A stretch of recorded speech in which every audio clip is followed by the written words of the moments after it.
Everyone, मैं हूं विजय शर्मा और आप आ गए हैं अपने अपने चैनल फार्मा नॉलेज पर। और आज हम बात करने वाले हैं प्रोडक्शन ऑफ विटामिन B12 की। विटामिन B12 को पढ़ने से पहले मैं चाहूँगा कि जिन लोगों ने अब तक इस चैनल को सब्सक्राइब नहीं किया है वो सब्सक्राइब करें, लाइक करें और पसंद आए तो शेयर ज़रूर करें। इसको पढ़ने से पहले हमें पता रहना चाहिए कि विटामिन क्या होते हैं। विटामिन जनरली क्या है? विटामिन्स जो हैं एक बहुत ही कम मात्रा में मिलने वाले माइक्रोन्यूट्रिएंट्स हैं और बहुत ही कम मात्रा में बॉडी को ये चाहिए होते हैं। ये एसेंशियल माइक्रोन्यूट्रिएंट्स हैं जो कि हमारी बॉडी के अंदर प्रॉपर फंक्शनिंग के लिए, प्रॉपर मेटाबॉलिज्म के लिए ज़रूरी होते हैं। विटामिन्स के लिए जनरली हम नेचुरल सोर्सेज पे डिपेंड रहते हैं, मगर अगर हमारी विटामिन्स की पूर्ति नहीं हो पा रही है, विटामिन्स की हमारी बॉडी के अंदर कमी हो जा रही है, तो इसको हम टैबलेट्स के फॉर्म में या कैप्सूल के फॉर्म में मार्केट में dosage form, different dosage form vitamins की अवेलेबल हैं। वो टैबलेट भी हो सकती है, कैप्सूल भी हो सकता है, सिरप भी हो सकता है। उससे हम अपनी रिक्वायरमेंट को फुलफिल कर सकते हैं। तो vitamin is an organic molecule that is an essential micronutrient which an organism need in small quantity for the proper functioning of its metabolism. Essential nutrients can be synthesized in the organism either at all or not in sufficient quantity, and therefore must be obtained through the diet.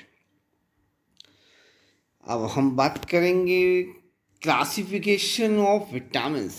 Vitamins का classification भी तो हम पढ़ते आ रहे हैं, हम बहुत अच्छे से जानते हैं। Vitamins can be classified as fat soluble vitamin and water soluble vitamin. Fat soluble vitamin के नाम में बहुत अच्छे से पता है, vitamin A, vitamin D, vitamin E and vitamin K. और जबकि वाटर सॉल्युबल विटामिन दो होते हैं, वो होता है बी कॉम्प्लेक्स और विटामिन सी। बी कॉम्प्लेक्स कितने टाइप के होते हैं? 8। कौन कौन से होते हैं? B1, B2, B3, B5, B6, B7, B9 and B12। और हम किसकी बात करेंगे आज? हम बात करेंगे विटामिन B12। विटामिन B12 मतलब कोबालामिन। तो विटामिन B12 के बारे में हमें जानना चाहिए, हमें पता होना चाहिए। तो विटामिन B12 का एक कॉमन नेम है जिसको कि हम बोलते हैं cobalamin. It is also known as cobalamin. It is a water soluble vitamin. ये कैसा है? ये एक वाटर सॉल्युबल विटामिन्स है जो कि हमारी बॉडी के अंदर जितनी भी सेल्स होती हैं उनके मेटाबॉलिज्म में काम आता है। ये जो हमने 8 बी कॉम्प्लेक्स पढ़े थे उनमें से एक प्रकार का विटामिन है। ये क्या है? It is a cofactor in DNA synthesis.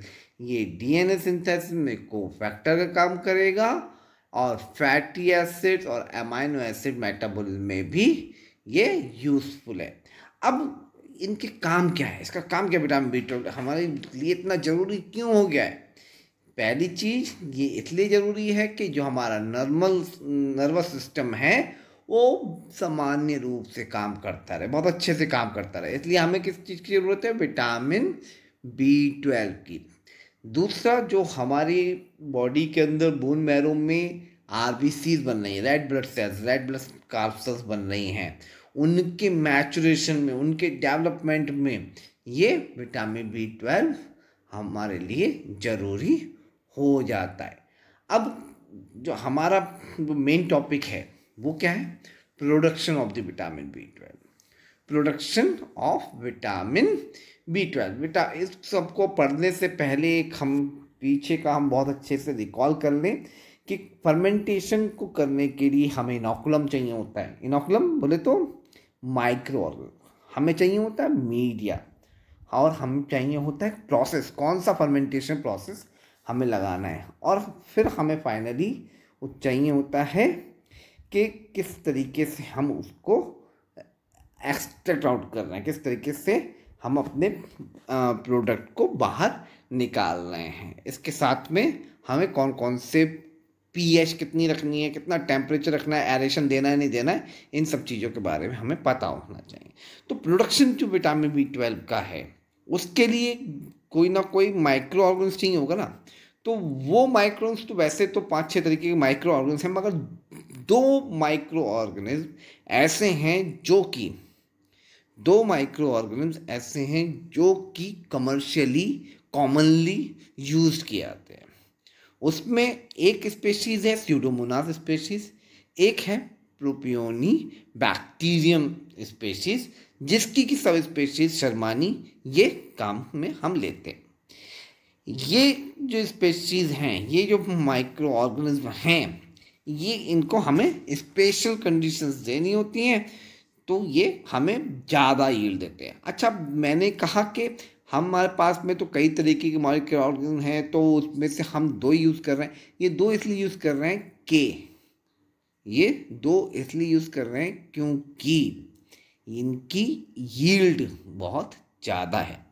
ठीक है, नेक्स्ट क्या है कि जो ये बैक्टीरिया हैं, ये जो बैक्टीरिया हम यूज़ कर रहे हैं, इनसे जो बाई प्रोडक्ट हैं या इनसे कोई भी एक्सोटॉक्सिन्स या एंडोटॉक्सिन्स नहीं मिल रहे हैं। ठीक है ना। दूसरा हम कह सकते हैं कि ये जो फर्मेंटेशन करके प्रोडक्ट दे रहे हैं तो वो सेफ है, और इसको रिकॉग्नाइज किया है, इसको अप्रूव किया है FDA ने, है ना। इसलिए ये बैक्टीरिया जो है हम कॉमनली यूज़ करते हैं। तो अभी कर रहे हैं अपने मेन पॉइंट ही। मेन पॉइंट क्या है, production of vitamin B12, production of vitamin B12। तो इस विटामिन B12 का प्रोडक्शन कैसे करा सकते हैं? इस विटामिन B12 का प्रोडक्शन कराने के लिए हमें चाहिए होगा इनोकुलम। तो इनोकुलम में क्या लेना होता है, हमें बैक्टीरिया लेना होता है, उनको हम एक पायलट स्केल पर किसी न्यूट्रिएंट मीडिया के अंदर रखकर हमने ग्रो करा रखा होता है ना। तो यहाँ पर हम स्यूडोमोनास डेंड्रिफिकेंस या प्रोपियोनिबैक्टीरियम की सब स्पेशीज शर्मानी ले लेते हैं। तो इन दोनों में से कोई सा भी एक हमने ले लिया एज इनोकुलम। अब उसको हम किसी मीडिया के अंदर इंट्रोड्यूस करा देते हैं। उस मीडिया का नाम क्या है, मीडिया में क्या कंपोजिशन होनी चाहिए? उस मीडियम में जनरली हम ले रहे हैं ग्लूकोज, उसके अंदर हम ले रहे हैं कॉर्न स्टीप, उसमें हम ले रहे हैं बीटेन, उसमें हम ले रहे हैं कोबाल्ट, उसके अंदर ले रहे हैं 5,6 डाइमिथाइल बेंजीमिडाजोल। ये जो 5,6 डाइमिथाइल बेंजीडाजोल है, ये जो है ये हमें लेना होगा जब हम स्यूडोमोनास डेंड्रिफिकेंस ले रहे हैं। ठीक है, तो यहाँ पर जो ऑप्टिमम pH रखनी होगी जनरली वो 7.5 रहती है। टेम्परेचर जो हमें देना होगा optimum temperature for the growth of the microns वो रहता है 30 डिग्री सेंटीग्रेड। अब हमने कौन सा प्रोसेस लगाना है, हमें कौन सा प्रोसेस लगाना है? जनरली यहाँ पर ये देखा गया है कि हमें स्टार्टिंग में तो एरोबिक पाथवे फॉलो करते हैं, स्टार्टिंग में ये एरोबिक पाथवे फॉलो करते हैं और बाद में फिर ये एनारोबिक पा जाते हैं कुछ माइक्रो ऑर्गेनिज्म, जैसे कि हम बात करें सब स्पीशीज शर्मानी की, है ना। तो फिलहाल हम बात करेंगे एरोबिक पाथवे। एरोबिक पाथवे क्या है? एरोबिक पाथवे जिसमें कि ऑक्सीजन की जरूरत है, जिसमें कि in which cobalt is inserted let in the pathway found in, ये स्यूडोमोनास डेंड्रिफिकेंस के लिए एंड रोडोबैक्टर कैप्सुलेट्स के लिए। दूसरा क्या है? दूसरा है एनारोबिक पाथवे, जिसमें कि कोबाल्ट का हम पहले से ही इंट्रोड्यूस करा देते हैं, कोबाल्ट को हम पहले से इंट्रोड्यूस करा देते हैं और उसको हम कमिटेड स्टेप है कोबालामिन के लिए, जिससे कि हमारा कोबालामिन की सिंथेसिस होती रहे या विटामिन B12 की सिंथेसिस हो सके। इसके लिए हमें जो है साल्मोनेला टाइफिमरियम स्पीशीज लेनी होती है बैसिलस मेगाटेरियम के लिए, या फिर प्रोपोनियोबैक्टीरियम शर्मानी के लिए हम इस मैथ टेक्निक को लगा सकते हैं। अब जो प्रोडक्शन हो रहा है जनरली, जो इसके अंदर हम मेथड लगा रहे हैं, अडॉप्ट कर रहे हैं, वो सबमर्ज फर्मेंटेशन होता है। ये submerge fermentation involves the growth of the microorganism as a suspension in a liquid medium in which various nutrients are either dissolved or suspended as particulate solids in many commercial media। ये submerge media के fermentation के लिए हमें एक suspension लेना होता है। उस सस्पेंशन के अंदर हमारा इंक्यूबेशन के लिए मीडिया रखा रहता है। उस मीडिया के अंदर माइक्रो ऑर्गेनिज्म क्या रहते हैं, सस्पेंड रहते हैं, जिससे कि पूरे मीडिया के अंदर माइक्रो ऑर्गेनिज्म ग्रो कर सके। The culture conditions are made uniform with the help of the sparger and impeller. तो इसके अंदर जो भी हमें कंडीशंस अप्लाई करानी है, कंडीशंस मेंटेन करानी है, वो स्पार्जर और इम्पेलर की हेल्प से होंगी। दूसरा, अगर हम बैच फैट फर्मेंटेशन और कंटिन्यूस फर्मेंटेशन की बात करें तो ये भी दो मेथड हैं जिनमें कि हम फर्मेंटेशन करा सकते हैं with by the process of the submerge, है ना, सबमर्ज फर्मेंटेशन ही है वो भी, है ना।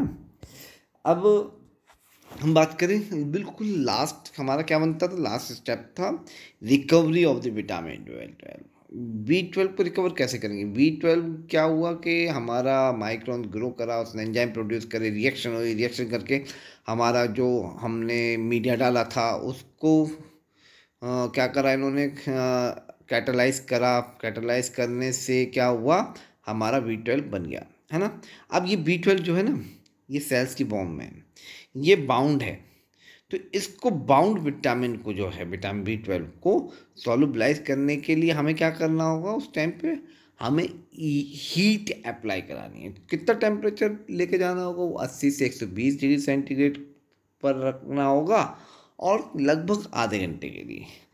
आधे घंटे के बाद में हम देखेंगे तो सॉलिड और माइसीलियम्स जो हैं ये अलग हो चुके होंगे, सेल्स अलग हो चुका होगा, विटामिन अलग हो चुका होगा। उसको हम फिर क्या करेंगे, फिल्टर कर लेंगे, सेंट्रीफ्यूज करा लेंगे, और जो भी हमारा ग्रोथ है उसको अलग कर लेंगे। हमें मिल जाएगा B12, और इस B12 की यील्ड बहुत अच्छी है, और लगभग 80% तक प्योर विटामिन B12 को हम इसमें से पा सकते हैं। This is the end of the topic production of vitamin B12। अब आप देखें, अगर आपको वीडियो पसंद आई है तो इसको आप सब्सक्राइब और शेयर ज़रूर करें। Thank you all, thank you everyone.